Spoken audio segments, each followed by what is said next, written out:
문을 치루었죠? 저는 여러분이 자고 있을 때 이렇게 문제를 풀고 있습니다. 자, 여러분 너무 고생 많았을 텐데 지금 꿀잠 주무시고 일어났을 때 해설강의가 떠 있으면은 그거를 보고 뭐 좋아할 사람은 없겠지. 하지만 여러분한테 도움이 됐으면 좋겠어. 무슨 말인지 알겠지? 자, 그래서 말 많이 할 필요 없고 그냥 문제를 한번 풀어볼 건데 이번에도 여러분을 헷갈리게 하는 요소는 있었지만 문제가 그렇게 어렵지는 않았어. 왜 그러냐면은 돌림힘 문제가 굉장히 쉬웠어. 그리고 유체에서 나오는 그 부력 계산하는 문제 있잖아. 그 문제랑 돌림힘 문제랑 위치가 오랜만에 바뀌었더라고. 오랜만인지 처음인지 모르겠는데 바뀌었어. 부력 문제가 20번으로 왔고 돌림힘 문제가 19번으로 올라갔어. 자, 말 많이 안 한다 그러면서 말이 많았네. 자, 문제를 바로 풀어보도록 할게. 1번. 자, 이거는 정보의 저장에 대한 문제지. 그래서 가 같은 경우에는 강자성체 성질을 이용한, 즉 자기적인 성질을 이용한 것을 이용해서 정보를 저장한다. 나는 빛이 반사되어 나오는 그 성질을 이용해가지고 한다. 그치? 그리고 다 같은 경우에는 반도체 소자를 이용해서 전기적 성질을 이용해서 정보를 저장한다 라는 거 알고 있으면 되겠지? 기억. 가는 저장된 정보를 읽을 때 전자기 유도 현상을 이용한다. 맞지? 정보를 입력할 때는 어때? 앙페르의 법칙을 사용을 했었지? 그거는 절대 까먹으면 안 돼. 그리고 니은 나에서 DVD는 CD보다 짧은 파장의 빛을 이용하여 정보를 읽는다. DVD 같은 경우에는 어땠어? CD랑 크기는 똑같아. 그치? 근데 요 정해진 공간을 갖다가 더 찌르르 진동하는 팔을 갖다가 아주 좁은 폭에다가 촘촘하게 정보를 박는 게 바로 DVD였고 그 녀석보다 더 촘촘하게 박는 새끼가 블루레이였지. 그러니까 촘촘하게 박는다라는 건 찌 움직여갖고 진동수가 굉장히 큰 녀석을 갖다가 찌르르 움직이니까 진동수가 큰 녀석. 근데 같은 빛이니까 어때? 속도는 같아. 그러니까 속도는 같고 진동수는 크면 파장은 작게 되겠지. 그러니까 니은이 당연히 맞겠네. 그리고 디귿. 다는 반도체 소자의 전기적 성질을 이용하여 정보를 저장한다. 졸라 데자뷰 같아. 방금 아까 내가 말했었지. 그래서 디귿도 맞게 돼서 다 맞는 문제가 됐었고 2번 같은 경우에는 케플러 법칙을 얼마나 잘 알고 있느냐라는 문제였지. 2번 문제 같은 경우에 케플러 법칙이 적용된다는 걸 어떻게 하는 거야? 행성 주변을 돌고 있는 위성이 있다 그랬지. 이 녀석을 한 초점으로 하고 있다 그랬었고 예로부터 받는 만유 인력에 의해서 돌고 있는 거지. 만유 인력을 받으면 의심할 여지도 없이 케플러 법칙을 적용을 해주면 돼. 그거 너네도 다 알고 있는 부분이지. 절대 틀리면 안 된다. 그리고 이 문제 어려웠다라고 생각하는 학생이 있는데 표가 주어지면 제발 표를 활용해. 부탁이야. 괜히 주어진 게 아니야. 그치? 케플러 법칙을 너네가 달달달달 외우고 있느냐가 아니야. 이 표도 얼마나 잘 활용할 수가 있고 케플러 법칙에 대해서 이해가 돼 있는지를 물어보는 문제거든. 근데 나도 디귿에 대해서는 별로 마음에 들지가 않았어. 일단 기억부터 볼게. B의 공전 주기는 OT이다. A랑 B랑 동일 궤도상을 움직이고 있고 동일 궤도를 움직이고 있으니까 장반경의 길이가 똑같겠네. 그러니까 기억은 뭐야? 조화의 법칙 아니야? 라고 물어보는 문제야. 맞지? 그러니까 장반경이 같으니까 주기도 당연히 같게 되겠지. 오케이? 그래서 기억 맞고 니은 A가 C를 지날 때 B는 A를 지난다. A가 C를 지날 때 B는 A를 지난다라는 거지. 지금 A가 A 지나고 B가 C 지나고 있으니까 둘이 체인지하면 되겠네. 이렇게 간단한 문제가 아니야. 표를 활용하라고. A가 C를 지나면 시간이 2t만큼 흐른 거거든. 그치? 근데 B는 여기 C에 있을 때가 0이었어. 근데 여기서부터 2t라는 시간이 흐르면 어떻게 돼? 상대성 이론이야? 얘랑 시간 다르게 가? 아니지. 동일한 시간을 흐르고 있어. 그래서 얘도 2t만큼 흐르면은 뒤에 있게 되겠지. 그러니까 니은은 틀린 거야. 표를 활용하라고. 무슨 얘기인지 알겠지? 이런 문제 되게 좋았어. 엄청 좋았어. 그래서 디귿 얘가 제일 많이 헷갈렸을 거야. 선생님도 헷갈렸거든. B가 A를 지날 때 A와 B의 속력은 같다. B가 A를 지날 때 A와 B의 속력은 같다. 여기서 말하는 출제자의 의도는 여기서 말하는 출제자의 의도는 A를 이 소문자 A라는 부분을 라지 A가 지날 때랑 라지 B가 지날 때 속력이 같다라는 거거든. 케플러 법칙에서 활용해 보면은 이 행성의 질량들은 중요하지 않아. 그치? 이 위성의 질량들은 중요하지 않아. 오로지 거리에만 지배를 받거든. 맞지? 거리랑 요 행성의 무게. 그치? 근데 행성의 무게도 동일하고 거리도 동일하니까 이 녀석은 속도가 같을 수밖에 없거든. 그러니까 디귿이 맞는데 너네 중에 이렇게 이해한 학생도 있었을 거야. 나도 그랬었어. B가 A를 지날 때 요 A라는 녀석이 어딘가를 지나고 있겠지. 그 순간 A의 속도와 B의 속도가 같다는 건가? 라는 걸로 헷갈려갖고 오랜 생각을 하고 있는 학생이 있었을 수도 있을 거야. 나도 그랬었거든. 그래서 디귿은 지문이 그렇게 보기가 그렇게 깔끔한 지문은 아니었어. 나도 별로 마음에 안 들었어. 아무튼 이렇게 답을 찾아보면은 기억이랑 디귿이 맞는 문제가 될 거야. 자, 그 다음에 3번을 한번 봅시다. 좋지, 이런 문제. 동심 파괴 문제. 자, 봅시다. 다음은 헬륨 풍선이 하늘 위로 올라가면서 일어나는 현상에 대한 설명이다. 풍선 놓쳤을 때 놀이동산 가면 애들 맨날 으아 막 이러잖아. 그 문제지. 헬륨을 넣은 풍선은 부력이 중력보다 크게 작용하므로 풍선은 저절로 하늘 위로 올라간다. 복습하자. 부력이 중력보다 크면은 알짜임의 방향이 윗방향이니까 알짜임의 방향이 윗방향이면 윗방향으로 무슨 운동을 할 거야? 가속도 운동을 하게 되겠네. 점점 속도가 빨라지게 되겠네. 오케이? 풍선이 하늘 위로 올라갈수록 대기압은 낮아지고 풍선은 팽창한다. 이거 뭐니? 단열 팽창에 대한 문제야. 우리 중학교 2학년 때부터 했었어. 그치? 나도 막 새록새록 기억이 나는데 중학교 2학년 때 했었던 단열 팽창. 너네 연력학 부분에서 배웠었던 단열 팽창에 대한 문제야. 그치? 풍선이 하늘 위로 올라가는 동안 풍선 속 헬륨에 대한 설명으로 옳은 것만을 보기에서 있는 대로 고른 것은 졸라 쉬울 줄 알았는데 연력학 문제가 나와버렸네. 그치? 열에너지 문제가. 기억. 온도는 감소한다. 일단 너네 뭐를 알아야 되니? 외부에서 받는 열이랑 외부에서 받는 열 요것이 외부에다가 해주는 일 더하기 내부 에너지 증가량 요거랑 같다라는 걸 알고 있어야 되는데 단열 반응 같은 경우에는 어때? 여기가 0이 돼버리는 거지. 근데 밖으로 점점 풍선의 크기가 커진다 그랬으니까 외부에다가 2를 해주는 건데 여기서 가져올 게 없으니까 얘가 뭐가 되는 거야? 다운이 돼버려. 이 녀석에 관련된 거 뭐니? 온도지. 온도. 그리고 온도에 관련된 건 뭐야? 요 내부에 있는 이 기체의 운동 에너지에 대한 얘기였었지. 무슨 얘기인지 알겠지? 자, 그래서 기억. 온도는 감소한다. 졸라 맞네. 그치? 니은 분자의 평균 속력은 감소하지. 온도가 다운되니까. 디귿 외부에 일을 한다. 맞지? 그래서 기억 디귿 쉽게 찾을 수 있는 문제였고 되게 족밥같이 생겼는데 어땠어? 헛! 했던 문제였는데 알고 보니까 더 족밥이었어. 쉬웠지? 자, 그러면 4번 문제를 한번 봅시다.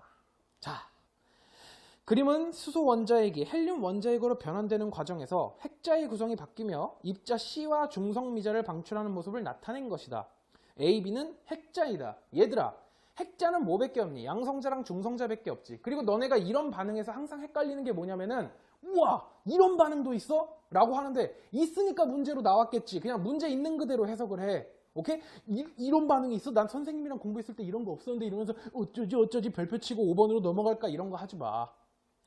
그러니까 그냥 있는 그대로를 받아들이면 돼. 이런 게 있나 보지. 그치? 보자. A랑 B라는 핵자가 있었어. 양성자, 중성자겠네. 근데 처음에 여기 있는 녀석은 어때? 중성자 2개, 양성자 1개지? 그래서 A가 양성자, B가 중성자라는 걸 알 수 있을 건데 B라는 녀석 중 한 녀석이 C를 뱉어내고 중성미자까지 같이 나오게 됐네. 근데 이 중성미자의 이름이 뭘까? 전자중성미자겠네. 이 녀석은 전자겠고. 이거 뭐야? 베타 분계지? 뭔지 알지? 그래서 기억. B는 양성자이다. 중성자지. 니은 A와 C의 전하량의 크기는 같다. A랑 C의 전하량의 크기. 얘는 플러스 1, 얘는 마이너스 1. 크기를 비교했으니까 양쪽에 뭐 씌워? 절대값 씌워. 그러니까 둘이 같겠네. 그러니까 니은 맞고. 디귿. C는 B와 강한 상호작용을 한다. C랑 B랑 무슨 강한 상호작용을 해? 개뿔. 그치? A랑 B랑 서로 강한 상호작용을 하겠지. 핵을 이루는 거니까. 그치?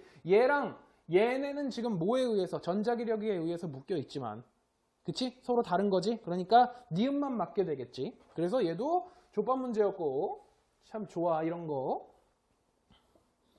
5번. 그림은 동일한 지점에서 1초 간격으로 질량이 같은 물체 A와 B를 같은 속력으로 연직 위로 던졌을 때 어느 순간 A는 정지한 상태고 얘는 정지, 그리고 B는 속력 V로 올라가는 모습을 나타낸 것이다. 이 순간 A와 B의 높이차는 h이다. 이에 대한 설명으로 옳은 것만을 보기 위해서 있는 대로 고른 것은 중력과 속도는 10이다. 이거는 그냥 굉장히 간단하지. 뭘 그려버려? 그래프를 그려버려. 무슨 그래프?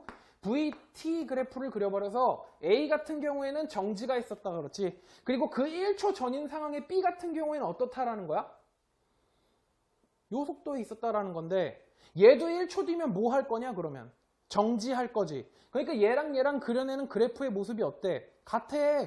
그치? 근데 A가 먼저 그린 거야. 그래서 1초 전에 A는 중력 가속도 10을 받고 있었으니까 속도가 몇이었다라는 거야. 윗방향으로. 12였다라는 거야. 그래서 A의 그래프를 그려보면은 원래 0초일 때 10이었는데 1초 뒤에 0이 되어버리는 이런 그래프가 나오게 될 거고, B 같은 경우엔 지금 어디 있는 거니? 여기 있는 거야. B. 선생님, 이게 A가 몇 초에 내렸는지 어떻게 알아요? 그냥 이렇게 편하게 풀어. 너네가 4초로 하든 4초 3초로 세팅하든 5초 4초로 세팅하든 10초 9초로 세팅하든 100초 99초로 세팅하든 이런 미친놈은 없겠지만 그래프는 다 동일해. 해석해보면 다 동일하게 나오게 돼. 의심 가는 사람은 한번 해봐. 물리는 예외가 없어. 그냥 편하게 풀면 돼. 너네 숫자 쑤셔 넣어가지고 그냥 맞는 걸로 하면 돼. 내 수업 계속 들은 학생들은 알겠지만 이런 거 보러 설계 문제라 그러거든. 그냥 0초 1초로 설계를 해버려. 굉장히 간단해져. 자, 그럼 한번 문제를 볼까? 자, 기억. V는 10m/s다. B는 지금 10m/s인 거 맞지? 기억 맞고. 니은 H는 5m이다. H는 뭐야? 올라간 높이니까 요 면적 구해주면은 5 나오게 되겠지. 그러니까 당연히 맞게 되고. 얼마나 쉬워. 디귿. 이 순간부터 0.5초 후 A와 B는 충돌한다. A는 0.5초 후에 어디로 가니? 아랫방향으로 요만큼 갈 거고, B는 윗방향으로 요만큼 갈 거지. 요만큼. 그러니까 요 넓이랑 요 넓이를 더했더니 원래 차이 나는 만큼의 넓이를 메꿔주게 됐지. 얘네들이 뭐 한다는 거야? 크러쉬 한다는 얘기겠지. 그러니까 디귿도 당연히 맞게 되겠네. 그래프만 그리면 세상 편하고 설계만 잘하면 세상 편해. 그러니까 설계해가지고 문제를 푸는 방법을 많이 하다 보면은 점점점 센스가 생기거든. 아직 수능까지도 시간도 많이 남았으니까 이런 센스를 조금 발휘를 하기 위해서 문제를 만나면은 내가 하는 것처럼 설계를 한번 해봐. 0초, 1초 이런 식으로 너네한테 편하게 설계를 해. 그렇다고 풀기 쉽게 해가지고 막 요령을 부리려고 그러지 말고, 예외가 없고 이 문제를 정확하게 맞출 수 있도록 이 문제에 있는 모든 사항을 반영해가지고 설계를 하면 너네가 틀릴 일이 절대 없어. 무슨 얘기인지 알겠지? 자, 다음 문제를 한번 볼게. 6번. 그림 가와 나는 수평면 위에 놓여있는 물체 A와 B를 실로 연결한 후 가에서 B의 수평 방향으로 크기가 F인 힘을 나에서 A의 수평 방향으로 크기가 EF인 힘을 작용한 것을 나타낸 것이다. A와 B의 질량은 각각 MA, MB이다. 가와 나에서 실이 B에 작용하는 힘의 크기가 같을 때 MA 대 MB는, 이거 많이 틀렸을 것 같아. 근데 진정한 물리학도고 역학학도라면 이 문제를 정말 쉽게 풀어낼 줄 알아야 되겠지. 선생님이 잘하는 짓이 있어. 맨날 이런 거 보이면 문자를 하나라도 줄이려고 그래. F 10N으로 바꿔버려. EF는 20N으로 바꿔버리고 MA, MB 거리지 말고 얘도 X로 바꿔버리고 얘도 Y로 바꿔버려. X, Y로.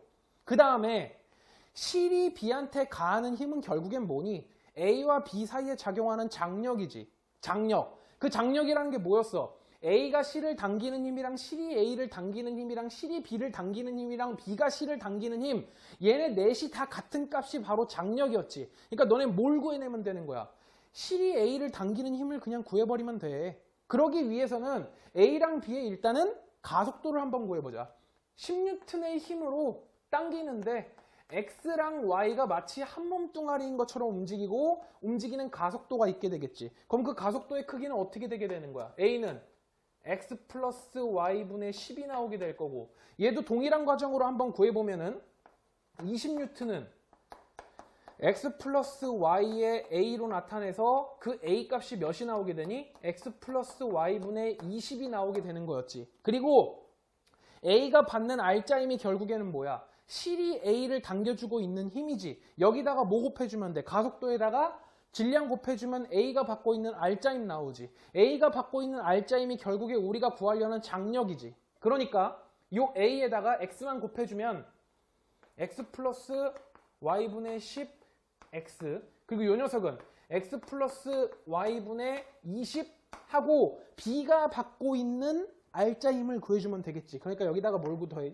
Y를 해주면 돼. 얘네 둘이 힘이 어떻대? 같대. 이제 지워. 존나 신나. 지워. 여기 1, 여기 2. 그러면은 X는 2Y가 나오니까 X 대 Y는 몇 대 몇이니? 2 대 1이 나오게 되는 거겠지. 이렇게 쉽게 풀면 돼. 문자는 나오면 하나라도 더 줄여. 무슨 얘기인지 알겠지?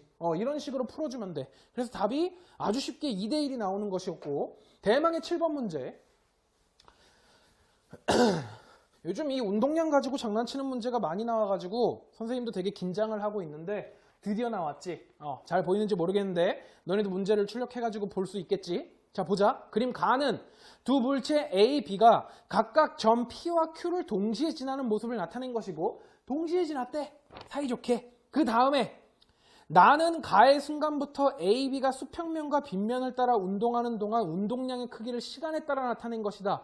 B의 질량은 1kg이다. 너네 이런 습관 버려라. 운동량 나오면 머릿속으로 당연히 충격량 생각하고 충격량 생각했으면 너네 무조건 뭐 했다라고 생각해? 충돌했다라고 생각하거든. 졸라 위험해. 졸라 위험해. 선생님 학생 때도 그랬었어. 졸라 위험해. 이 과학에서 말하는 충격량에 있는 이 충격이라는 녀석은 결국엔 뭐로 바꿀 수 있었어? 힘으로 바꿀 수 있었어. 요 녀석이 운동량이 A가 10초 뒤에 0이 되는 거랑 B도 10초 뒤에 0이 되었지. 운동량이 0이 되었다라는 건 그냥 뭐가 0이라는 뜻이야? 속도가 0이라는 뜻이야. 그러니까 빗면은 올라가다가 멈춘 순간이 10초라는 거야. 올라갔다가 멈춘 순간이 10초라는 거야. 선생님, 그러면 올라가서 멈춘 다음에 얘는 다시 내려올 거 아니에요. 그 다음에 그래프는 없잖아. 올라가서 멈춘 순간까지만 생각을 하라는 거야. 무슨 얘기인지 알겠지? 그리고 문제에서 굉장히 친절하게 B는 1kg이었다라고 얘기를 했어. 그러니까 이 새끼는 0에서부터 2초 때까지 속도가 몇이야? 4m/s지. 선생님 어떻게 알아요? 여기 써있네. 운동량 P는 질량 곱하기 V라고 여기 써있네. 까먹은 친구들을 위해서. 그치? 질량이 1kg이니까 4m/s라는 거 쉽게 알 수가 있지. 그리고 4m/s였다가 8초가 지난 다음에 0이 됐어. 맞냐? 8초가 지난 다음에 0이 됐다고. 그러니까 4m/s가 8초가 지난 다음에 0m/s가 되었다라는 거는 가속도 값이 몇이라는 거야? 마이너스 0.5m/s 제곱이라는 거지. 선생님 이거 어떻게 알아요? 다시 공부해라. 큰일 난다. 등가속도 운동을 하는 것이잖아. 그치? 빗면의 기울기가 일정하니까. 맞지? 선생님 그럼 이거 중력 가속도 해야 되는 거 아니에요? 빗면이잖아.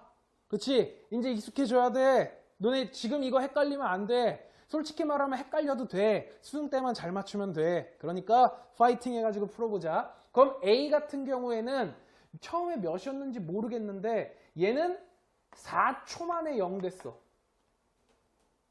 오케이? 4초 만에 0 됐어. 근데 A랑 B가 움직이고 있는 이 빗면이 어떠니? 동일한 빗면이지. A랑 B가 받는 가속도 어때? 동일해. 몇으로? B가 받는 0.5로. 0.5라는 가속도를 받고 있는데 A는 4초 만에 0이 되었다라는 것은 원래 속도가 몇이었다라는 거니? 2m/s였다라는 걸 알 수 있겠지. 있어야 돼. 이거 알아야 돼. 무슨 얘기인지 알겠지? 2m/s였어. 그러면은 2m/s였으니까 운동량이 6이었으니까 이 새끼는 질량이 몇 킬로그램? 3kg이라는 걸 쉽게 알 수가 있겠네. 문제 한번 볼까? 기억. A의 질량은 3kg이다. 맞지? 그 니은 P와 Q 사이의 거리는 4m이다. 어떻게 알아요? 이거 보면 되잖아. 그치? 얘가 빗면을 타고 올라가기 시작한 게 6초 때부터지. 2m/s로 6초 동안 진행했으니까 A는 요 거리가 몇 미터? 12m. B는 2초 때부터 빗면 타기 시작을 했으니까 4m/s 곱하기 2초니까 여기가 몇 미터? 8m. 그러니까 A랑 B 사이의 거리가 4m가 맞게 되겠네. 디귿 0초에서 10초까지 B의 중력에 의한 포텐셜 에너지 변화량은 8줄이다. 모든 마찰과 공기 저항을 무시할 거고 B 같은 경우에는 올라와가지고 모든 에너지가 다 무슨 에너지로 전환될 거야? 포텐셜 에너지로 전환될 거지. 원래 몇이었는데?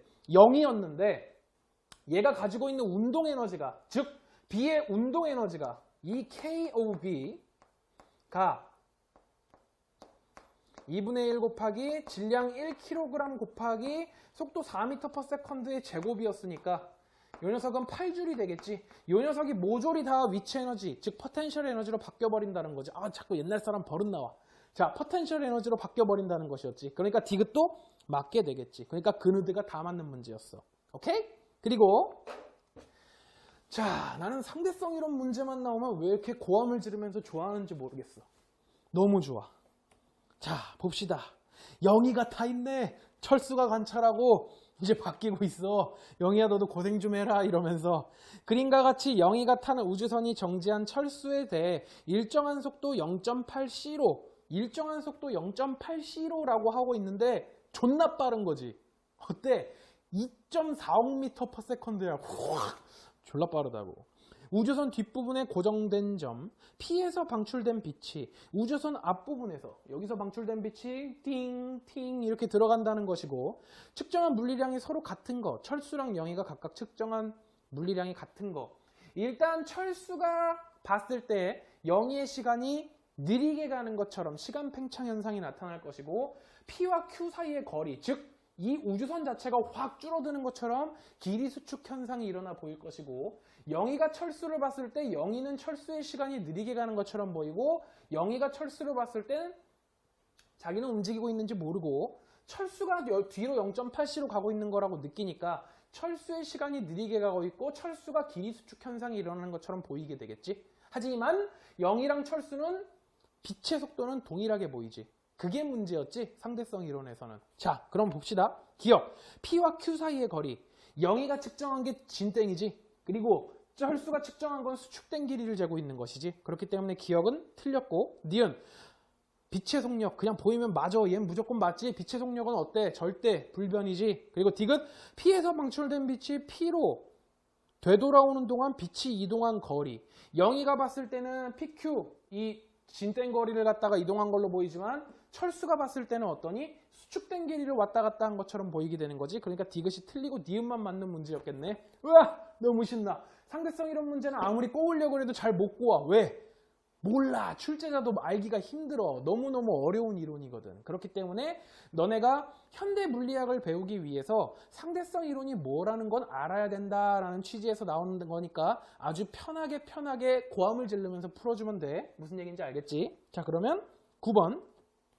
그림과 같이 수평면으로부터 높이 h, 2h인 빗면 위의 점에서, 이거 재밌었어 문제, 질량이 같은 자석 A와 B를 각각 가만히 놓았더니 자석이 빗면에 고정된 구리링을 통과한 후 같은 속력 V로 수평면에 닿았다. 구리링 통과하는 거 유튜브에 물리깡패를 치고 내가 한 실험 봐봐. 재밌어. 개소리였어. 미안해. A와 B가 빗면을 내려오는 동안 A와 B의 가속도 방향은 일정하였다. 이에 대한 설명으로 옳은 것만을 보기 위해서 있는 대로 고른 것은 A와 B의 가속도 방향은 일정하였다라는 게 굉장히 중요한 거였어. 요 녀석 있지? A와 B의 가속도 방향이 일정하였대. 이거 대빵 중요한 거야. 가속도의 방향이 바뀐 적이 없어. 그러니까 요 빗면 방향을, 가속도를 갖다가 양의 값으로 잡아 놓으면은 이 양의 값이 줄었으면 줄었지 방향이 바뀐 적이 없다고, 의미된 적이 없다고. 그러니까 가속도는 계속해서 양이었으니까 속도는 계속 어떻게 되니? 속도는 계속 증가하고 있었던 거야. 엄청나게 중요한 거였어. 기억, A가 구리링을 통과하기 직전과 직후 A에 작용하는 자기력의 방향은 같다. 직전에는 어떻게 됐었어? 오려고 그랬더니 구리링이 오지마! 그러면서 맞고, 그러니까 이쪽 방향으로 자기력을 받고, 야 가려고 했더니 가지마! 그러면서 이쪽으로 땡기지. 그러니까 자기력의 방향이 같지. 기억 맞지? 니은, B가 빗면을 내려오기 시작하여 구리링을 통과하기 직전까지 B에 작용하는 자기력의 크기는 계속 증가하였다. 별표 미친 듯이 치고, 너네 물리 문제 풀 때 앞으로 어떻게 하라는 거야? 문제 졸라 똑바로 읽으라는 거야. 나도 지금 마지막 경고야. 9월 달에 문제 잘못 읽어가지고 풀었다 그러면 진짜 가가지고 막 죽방을 날려버릴 거야. 문제 잘 읽어. A와 B의 가속도 방향은 일정하였다라고 나와 있지. 너네가 유튜브나 아니면 어떤 거 검색해가지고 잘못 본 실험들이 있어. 막 내려가는데 자석이 거의 멈춘 것처럼 졸라 느려지면서 막 내려가는 거 있어. 구리링 통과할 때 완전 느려지던데? 그러면은 통과할수록 점점 더 느려지는 거니까 이거 아닐 수도 있겠다 그래가지고 니은을 간과하는 경우가 있는데, 문제 해답이 나와 있지.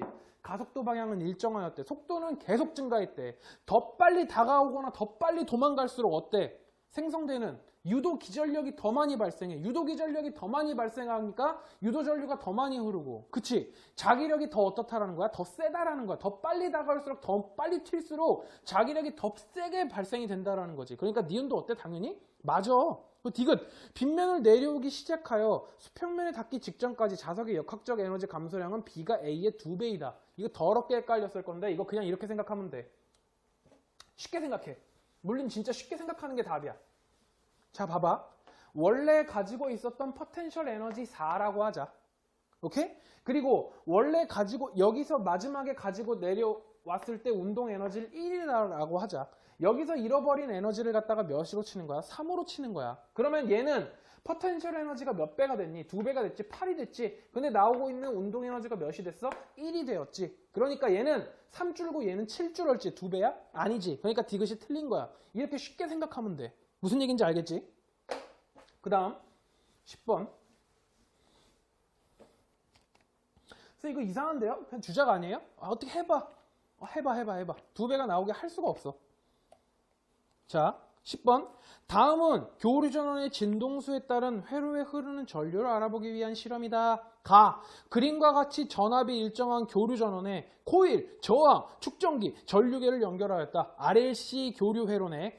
짜증나는데 문제는 쉽지. 나 교류 전원의 진동수를 0.8 F0, F0 1.2 F0로 변환시키며 전류계로 전류의 세기를 측정하였다. 여기서 F0라고 나와 있으면 대부분 뭐니? 고유진동수지. 하지만 그렇게 맹신하지는 말고 이에 대한 설명으로 옳은 것만을 보기 위해서 있는 대로 고른 것은 0.8 F0일 때랑 1.2 F0일 때랑 뭐가 같다라는 거니? 임피던스가 같다라는 거지. 임피던스. RLC의 저항값을 합친 거. 임피던스가 같다라는 거지. 그러니까 0.8 F0일 때랑 1.2 F0일 때랑 임피던스가 같다라는 거는 일단 저항의 역할은 그대로 있을 건데 축전기냐 아니면은 코일이냐에 따라서 그 저항 역할이 서로 뒤바뀌었겠지. 근데 그 뒤바뀐 정도가 어떤 거야? 기가 막히게 같았던 거지. 그치? 그러니까 F0일 때가 뭐다? 고유진동수다. 그래서 저항값이 어떨 것이다? 가장 작을 것이다. 임피던스가 가장 작을 것이다. 그치? 그래서 기억에 들어갈 값은 적어도 I0보다는 크겠네. 그러니까 기억이 맞고 니은 축전기가 전류의 흐름을 방해하는 정도는 교류 전원의 진동수가 0.8 F0일 때와 1.2 F0일 때가 같다. 축전기는 진동수가 빨라질수록 저항의 역할이 어떻게 되니? 작아져. 왜? 충전하는 데는 오랜 시간이 필요하거든. 그러니까 진동수가 작아야 되거든. 코일 같은 경우에는 진동을 빨리빨리 할수록 저항 역할이 더 커졌었지. 기억 잘 안 나는 사람들은 가서 복습하세요. 네. 그래서 니은 같은 경우에는 틀리게 되겠네. 그리고 디귿 저항에 걸리는 전압은 교류 전원의 진동수가 0.8 F0일 때랑 1.2 F0일 때가 같다라고 나와 있는데 쉽게 생각하면 되지. 전압 어떻게 구해주지? 으아 어려워 이러지 말고 이렇게 해주면 되지. I 값이 같지 I0로. 근데 R 값은 변해 안 변해? R 값은 변해 안 변해? 안 변하지. 그러니까 V도 같게 되겠지. 그러니까 기억 디귿이 같게 되겠지. 오케이? 자, 11번 문제부터 다시 이어서 한번 가보겠습니다.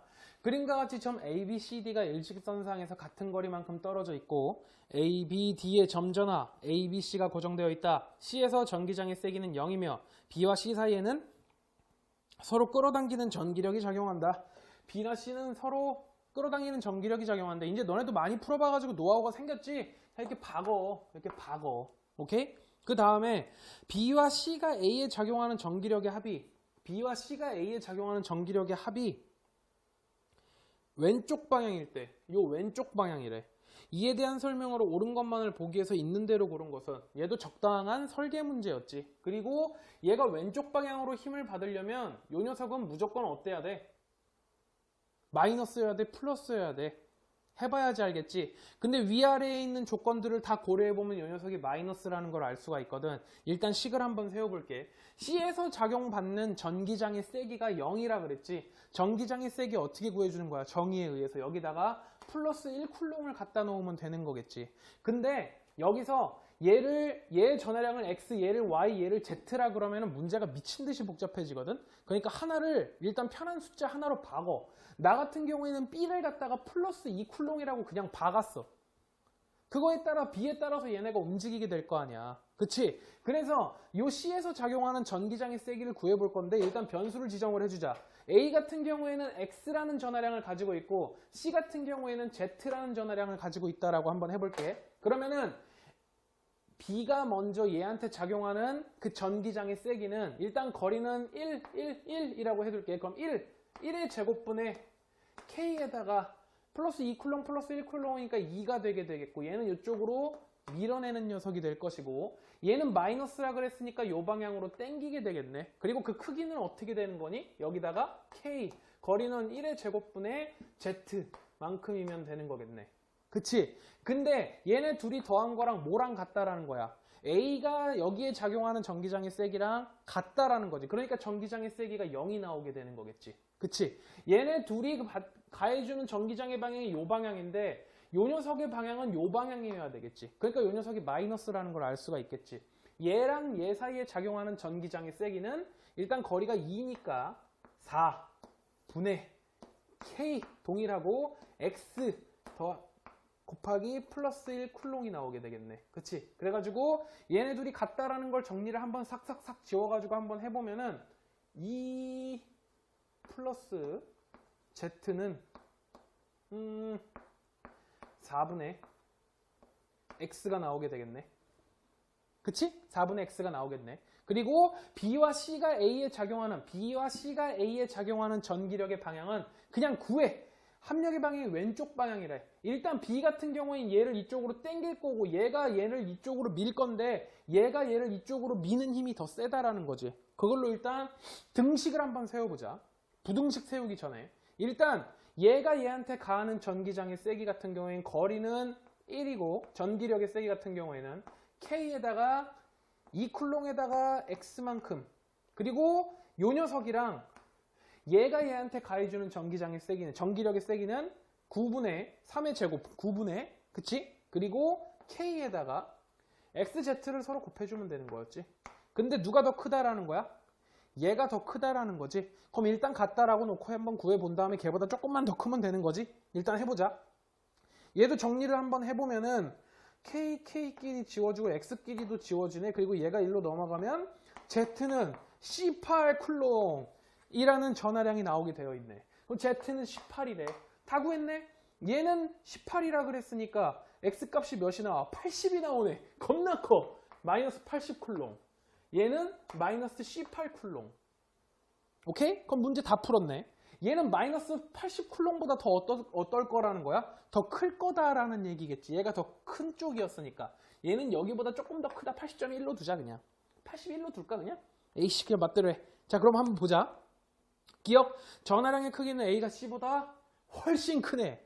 그리고 맞고 니은 A와 B 사이에는 서로 끌어당기는 전기력 플러스 마이너스끼리 서로 맞지. 그러니까 디귿 C에는 오른쪽 방향으로 전기력이 작용한다.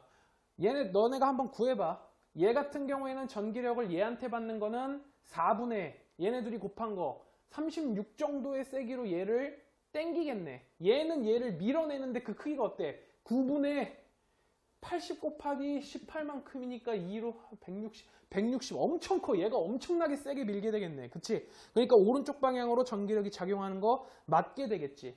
일단 미지수가 3개가 나왔다라고 하면 하나를 박아버려. 그게 되게 중요해. 설계 문제라 그랬지. 그런 거 보러 이런 식으로 설계를 해가지고 풀면은 간단하진 않지만 실수 없이 풀 수 있게 되는 거야. 자 그리고 12번 문제를 봅시다. 11번에서 조금 너네에게 산수스러운 문제를 줬다면 12번에선 비교적 간단한 문제였지. 그림과 같이 무한히 긴 직선도선 AB가 이 기호 읽을 줄 알아야 되지. 안으로 들어가고 있는 방향 이 새끼는 모르겠어. 근데 자기장의 방향이 여기서 윗방향이래. 얘에 의해서 만들어지는 자기장의 방향은 여러 코럼 시계 방향으로 만들어지고 있는데 윗방향이라는 건 얘에 의해서 만들어지는 방향이 요 방향이라는 거겠네. 그럼 이 파란색의 같은 경우에는 자기장의 세기가 어떻게 돼? K 곱하기 D분의 전류 I가 될 건데 얘는 EI가 흐르고 있지. 그리고 윗방향으로 자기장이 생성돼야 되니까 얘도 당연히 X 즉 안으로 들어가는 방향으로 자기장이 전류가 흘러서 이쪽으로 이런 자기장을 생성을 해줘야 되겠네. 그 크기는 어때? D분의 EI 분의 K가 되겠지. 오케이? 그러면 기억. B에 흐르는 전류의 방향은 A에서와 같다. 둘 다 들어가는 방향으로 같고 니은 전류에 의한 자기장의 세기는 P에서가 Q에서보다 크다. P는 방향이 다르고 Q는 방향이 같지. 근데 Q는 어때? 얘는 안 구해봐도 알아. 안 구해봐도. 전류가 센 놈으로부터 더 가까이 있지. 그리고 얘는 방향이 반대고 얘는 방향이 같지. 왜? 얘에 의해서 생기는 자기장 방향 아랫방향, 얘에 의해서 생기는 자기장 방향도 아랫방향이니까 주황색이랑 파란색이 둘이 어때? 겹쳐. 그래가지고 얘가 당연히 더 세. 니은 틀렸고, 디귿 전류에 의한 자기장의 방향은 P와 Q에서 같다. 얘는 아랫방향, 얘는 윗방향이니까 서로 다르게 되겠지. 그래서 틀리는 문제였지. 되게 간단한 문제였지. 실수만 안 하면 돼. 자, 그리고 13번 문제를 한번 봅시다. 트랜지스터. 얘 무슨 작용하니? 스위치 작용하고 증폭 작용 해줬었지. 그리고 그 뱉는 새끼 2m, 그리고 가운데 있는 새끼 베이스, 그리고 그 받는 새끼 누구였어? 줍는 새끼, 침 뱉은 거 줍는 새끼 콜렉터였지. 그런 거를 잘 알고 있으면 되는 거였고, 태양 전지는 뭐였니? 기전력 효과. 그치? 그래가지고 태양빛을 받으면은 여기에 전류가 막 흐르게 되는 거였지. 태양 에너지를 전기 에너지로 바꿔주는 녀석이었고, 발광 다이오드는 어때? 전도띠에 있는 전자랑 원자가띠에 있는 양공이 서로 결합할 때, 전자가 전이할 때 나오는 에너지가 무슨 형태였던 거야? 가시광선의 형태였던 거야. 그게 바로 발광 다이오드였지. 오케이? 자, 그러면 기억. 가는 전기 신호를 증폭시킬 때 이용된다. 맞지? 니은, 나는 전기 에너지를 빈 에너지로 전환한다. 반대지. 디귿, 다는 PN 접합면에서 전자와 양공이 결합할 때 빛을 방출한다. 맞지? 전자가 전이한다는 얘기지. 굉장히 쉬웠지. 분필을 댈 필요도 없겠네. 굉장히 간단한 문제였지. 14번. 그냥 발전소에서 송전선을 통해 소비지로 전력을 공급하는 모습을 나타낸 거고, A, B, C가 있고 송전전압 전류가 있고 손실전력이 나와 있는데, 너네 요거 할 줄 알면 되지. 손실전력 나타내 줄 때 어떻게 했었니? 그 송전선에 걸리는 저항 R에다가, 그치? 여기에서 여기서 흘려주는 그 송전 전류, 그치? 그리고 이 송전 전류에 의해서 요렇게 되면은 요게 바로 손실 전압이 나오게 되고, 이 손실 전압이랑 요 흘려주는 요 전류 값을 서로 곱해주면 IV''을 곱해주면은 요 녀석이 손실 전력이 나오는 거였지. 이렇게 하면 복잡하니까 공식이 어떻게 바뀌었었어? I 제곱 R로 바뀌었었지. 그래서 송전 전류의 제곱에다가 저항 어를 곱해주면은 요 녀석의 손실 전력이 나오는 거였는데, 저항 값은 안 변하지, 얼 값은 안 변하는데 전류 값에 따라서 손실 전력이 마구마구 변하는 거였지. 누가 가장 좋니? 전압을 고압으로 높이고 전류를 절반으로 줄여준 요 녀석이 손실 전력이 요 녀석에 비해 4분의 PB가 되겠네. 요 녀석은 4PB가 되겠네. 그치? 간단한 문제였지. 그래서 기억! 발전소에서 송전한 전력은 A, B, C에서 모두 같다. 얘는 VI 모두 같지. 그 니은 PA가 PB보다 크다. PA가 더 작지. 4분의 PB니까. 그래서 니은 틀렸고. 디귿 C의 경우 소비지에서 최대로 사용할 수 있는 전력은 VI 빼기 PC이다. 마치 손실전력. 원래 보내준 전력 VI에서 손실전력 PC를 빼주면 나오게 되는 거겠지. 한 번 더 꼴 걸면 여기를 4PB로 넣고 그랬으면 애들이 조금 더 헷갈렸을 텐데. 그치? 이런 방송하면 다음에 그렇게 헷갈리게 내려나? 더 좋은 문제를 너네는 푸는 거니까. 그래서 기억 디귿이 맞는 문제였어. 오케이. 그리고 자, 15번 문제. 자, 정상파에 대한 문제가 나왔지. 다음은 줄의 양끝을 파동 발생기와 벽면에 각각 연결한 것이다. 파동 발생기에 묶여있고 벽면에 묶여있으니까 A는 C랑 무조건 뭐가 나오게 되겠니? 진동하지 않는 것처럼 보이는 마디가 나오게 되겠네. 그치? 자, 그래서 A랑 C의 최대 변이는 무조건 0으로 나와 있네. F, EF, 4F인 정상파가 생길 때 A, B, C의 최대 변이를 나타낸 것이래. B 같은 경우에는 진동수 F가 나왔을 때 최대 변이가 A가 발생이 되었었는데, 이거 되게 간단하지. 진동수 F가 나오고 최대 변이가 발생할 수 있는 조건은 솔직히 요 녀석밖에 안 돼. 그치? 마디마니 배일 수밖에 없어. 근데 EF가 되는 순간 요 녀석은 팔을 어떻게 그리게 되니? 이렇게 그리게 되지. 여기도 뭐가 돼버려? 마디가 돼버리지. 그리고 한 가지 더. 4F가 되는 경우에는 어떻게 돼버리는 거야? 여전히 뭐가 돼버려? 마디가 돼버려. 그치? 그래서 최대 변이가 발생하는 이 진동수 F인 경우를 제외하고 요 녀석은 다 0, 0이 되게 되는 거였지. 그래서 기억. 정상파의 파장은 진동수 F일 때가 EF일 때의 2배이다. 지가 EF라고 해놓고선. 그치? 맞고. 니은. 기억 플러스 니은은 A이다. 0 더하기 0은 0, 그래서 니은 틀렸고, 디귿 줄에서 진동수가 4F인 정상파가 생겼을 때, 진동수가 F인 정상파가 생겼을 때보다 두 옥타브 높은 음이 발생한다. 한 옥타브 높아지려면 진동수가 2배가 돼야 됐었지. 그러면은 두 옥타브 높은 음이 발생하는 경우에는 4배의 진동수가 되게 2배의 2배니까 그렇게 되니까 기억 디귿이 맞게 되는 문제였겠지. 굉장히 쉬운 문제였어. 정상파에 대해서 막 한번 그려보는 것도 굉장히 도움이 많이 되는데 그려보지도 않고 공부도 안 하고 다른 거 다 맞추고 이거 하나만 틀리지 뭐 라고 생각하는 학생들 이렇게 쉽게 풀 수 있는 거야. 이 강의를 보고 생각했으면 좋겠어. 되게 쉬워, 정상파. 그러니까 꼭 공부해. 선생님이 학생일 때 그렇게 했어서 그래. 가장 마지막에 깨우친 게 파동단원이었어. 근데 깨우치고 나니까 어땠어? 너무너무 쉬웠어. 그러니까 너네는 나보다 먼저 하길 바래. 나는 11월이 수능이었으면 10월 달에 정상파 공부했어. 그랬더니 그렇게 쉬울 수가 없더라고. 꼭 공부해, 알았지? 16번. 아따 나 왜 16번이 없냐, 이상하다. 16번이 없냐, 이상하다. 여기 있네. 자, 그림 가는 가열된 수소기체에서 방출된 선 스펙트럼의 일부로 오른쪽 두 단색광의 파장은 각각 람다1, 람다2이다. 그림 나는 보호의 수소 원자 모형에서 양자수 n에 따른 에너지 준위의 일부를 나타낸 것으로 A, B, C는 가의 세 스펙트럼 선을 만드는 전자의 전이 과정이다. 자, 봅시다. 졸라 쉽지? 원자 구조에 대한 문제지. C랑 B 사이의 에너지 갭이 더 크니 B와 A 사이의 에너지 갭이 더 크니 B와 A 사이의 에너지 갭이 더 커. C랑 B는 얼추 어때? 비슷해. 그래가지고 몰려있는 녀석들이지. 요 새끼랑 요 새끼겠네. 그리고 A가 누구야? 요 새끼가 되겠네. 요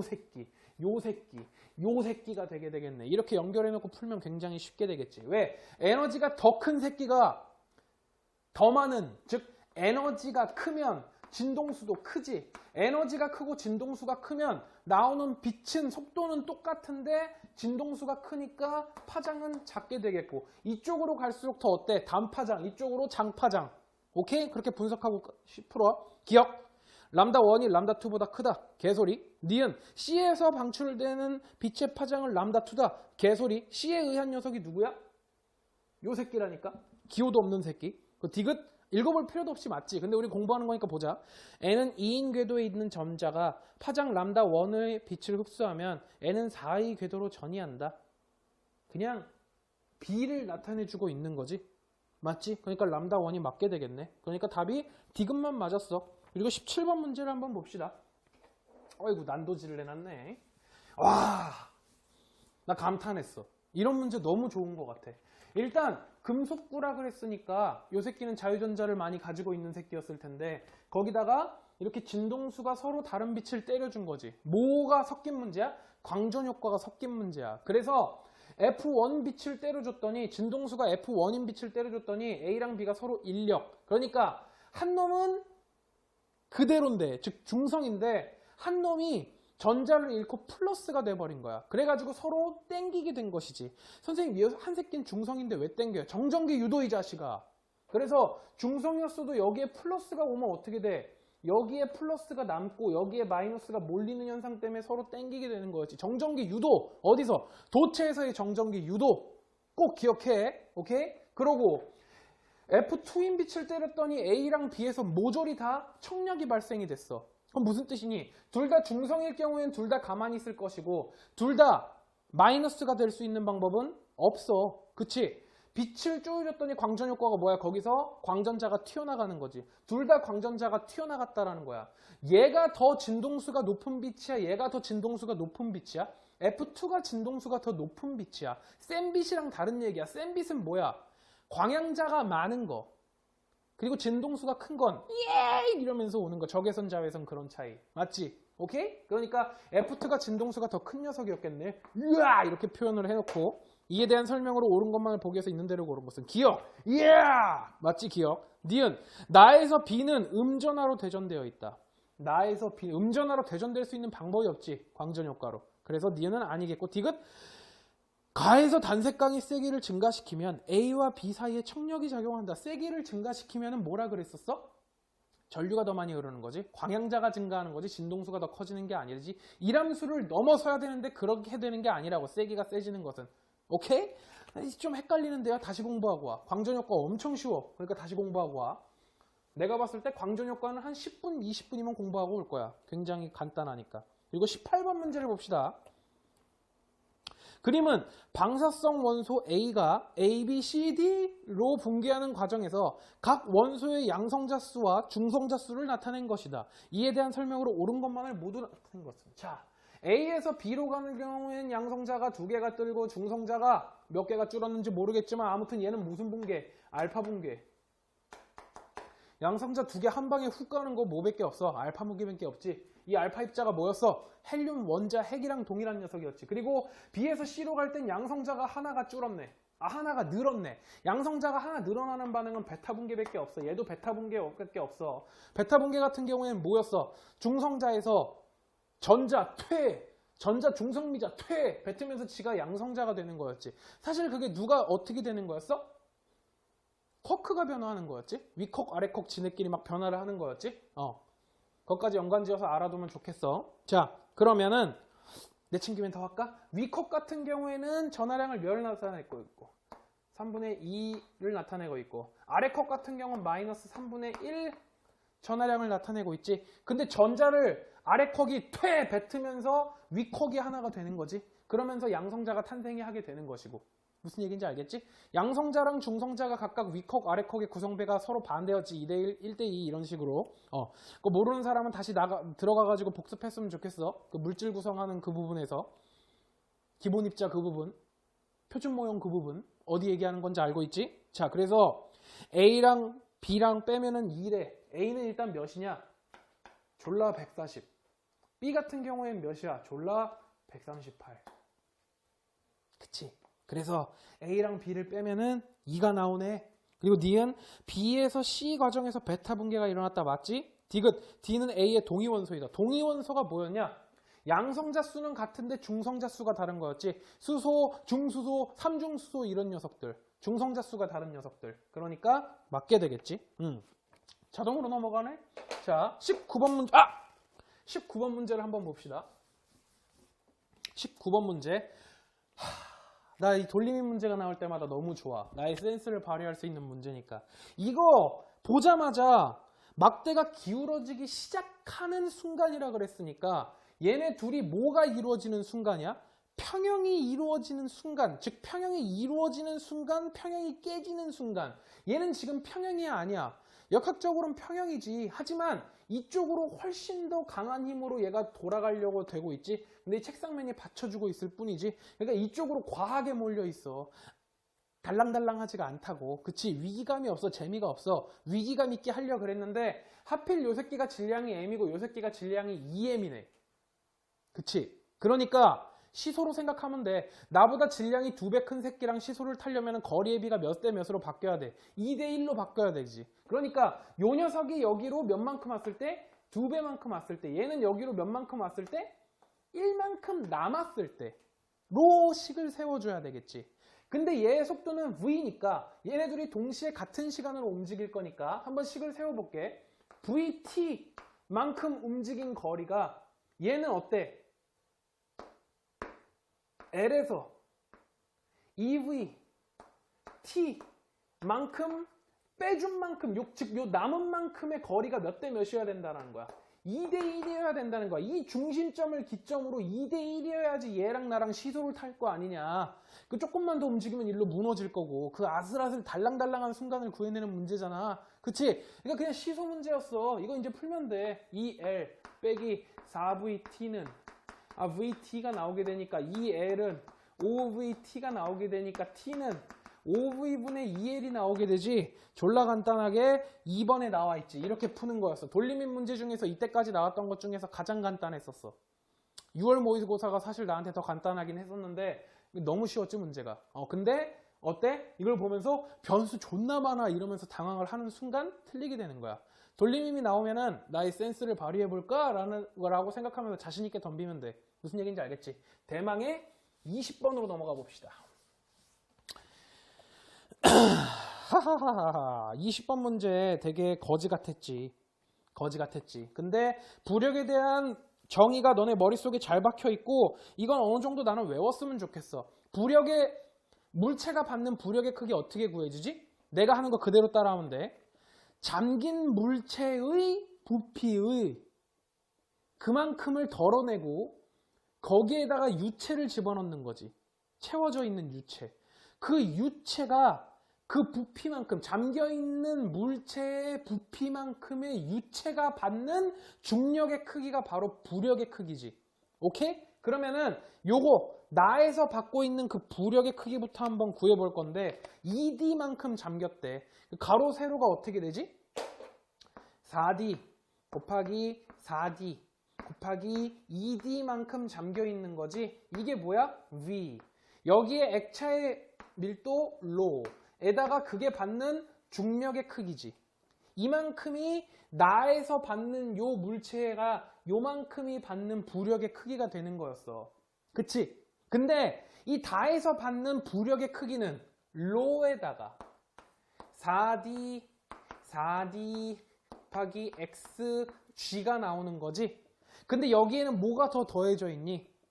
요만큼의 액체가 더 들어가 있는 거지. 아, 졸라 짜증나 라고 하지 말고 얘를 있는 그대로 한번 해보면 돼. 얘에서 얘로 바뀌는데 그거에 이바지한 새끼가 누구야? 요 새끼야. 그치, 요 새끼. 요 새끼의 중력만큼이 얘와 얘의 차이만큼이 되겠지. 이 부력과 이 부력의 차이는 결국엔 들어가 있는 이 액체만큼의 부력이 되겠지. 아르키메데스의 원리. 이게 바로 유레카야. 오케이? 그러니까 요 녀석은 어떻게 구하는 거야? 요 녀석. 일단 2D에다가 또 2D. 그리고 이 잠긴 깊이는 어때? 이 두께가 D지, D. 오케이? 두께가 D지. 그러니까 X 빼기 D만큼이 되겠네. X 빼기 D. 만큼의 V가 밀도가 로였고 받는 중력의 크기가 G가 되겠지. 얘랑 얘를 뺐더니 얘가 나온다라는 거야. 그럼 얘랑 얘를 한번 빼볼까? 어떻게 나오게 되지? 로로 묶고 얘에서 얘를 빼주면 와 싫어. 16D 제곱 X 빼기